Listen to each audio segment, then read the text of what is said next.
in the gleaming heart of an upscale restaurant, where crystal chandeliers cast shimmering patterns on linen-draped tables, a man named Richard leaned back in his chair, his gaze locking onto a familiar face. He sneered, recognizing an old schoolmate, Peter, who had once been the butt of many jokes.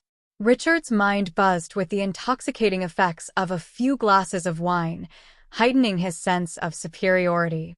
Well, if it isn't Peter," Richard drawled, his voice dripping with condescension. "Fancy seeing you here. Let me guess, looking for a job?" Peter, momentarily taken aback, simply smiled and nodded politely. He didn't seem to be in any hurry to respond to Richard's provocations. Instead, he glanced around, his eyes reflecting the soft glow of the ambient lighting. Richard, mistaking Peter's silence for discomfort, continued. "I suppose times have been tough for you, haven't they? But don't worry, old friend, I might be able to help you out. Maybe the kitchen needs another dishwasher." The table of Richard's colleagues chuckled, their laughter adding fuel to his cruel fire. He reveled in the power he believed he wielded over Peter, imagining how desperate circumstances must have driven his old peer to this place. Each taunt made Richard feel more dominant, more successful. After all, he had made it in the competitive world of finance, while Peter, he assumed, had floundered as predicted.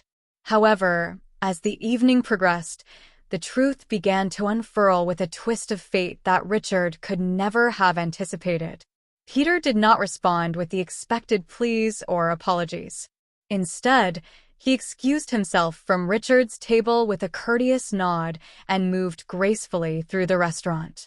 Richard watched, his brow furrowing in confusion as Peter engaged warmly with the staff and other patrons, his demeanor exuding confidence and familiarity.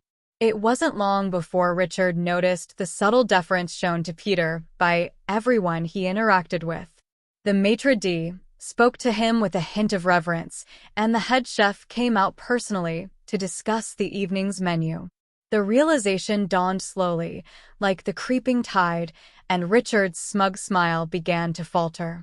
As Peter continued to circulate, it became increasingly clear that he was not there to beg for help but to oversee the evening's operations. He directed the staff with an air of authority, his presence commanding respect. A colleague of Richard's leaned over, a note of curiosity in his voice. "Do you know him well?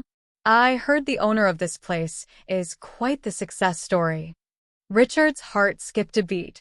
"Owner?" he echoed, the word tasting bitter on his tongue. Peter returned to their table, this time with a purposeful stride. "I hope everything is to your satisfaction this evening," he said, his tone polite yet firm. "I always strive to ensure my guests have the best experience possible."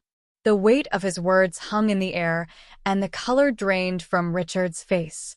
Peter, the former schoolmate he had deemed destined for failure, was the prosperous owner of the very establishment he had chosen for his evening's enjoyment.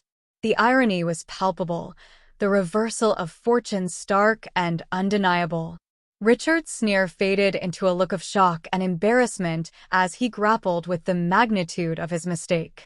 His imagined superiority crumbled, replaced by a humbling realization. The man he had mocked had risen far above the status Richard had so confidently assigned him. The tables had turned in the most unexpected of ways, and Richard, who had once delighted in another's misfortune, now found himself humbled by his own arrogance. In that moment of mortified realization, Richard could do nothing but offer a weak, contrite smile. "Everything is perfect, Peter. Absolutely perfect." Peter nodded, his expression gracious. "I'm glad to hear it. Enjoy your evening." As Peter walked away, Richard stared down at his plate, the weight of his past arrogance pressing heavily on his shoulders. He had been so certain of his own greatness, only to be shown that true success lies not in mocking others, but in rising above and achieving despite the odds. The gleaming restaurant around him now felt like a testament to Peter's perseverance and triumph, a shining example of how fate can twist in the most unexpected and humbling of ways.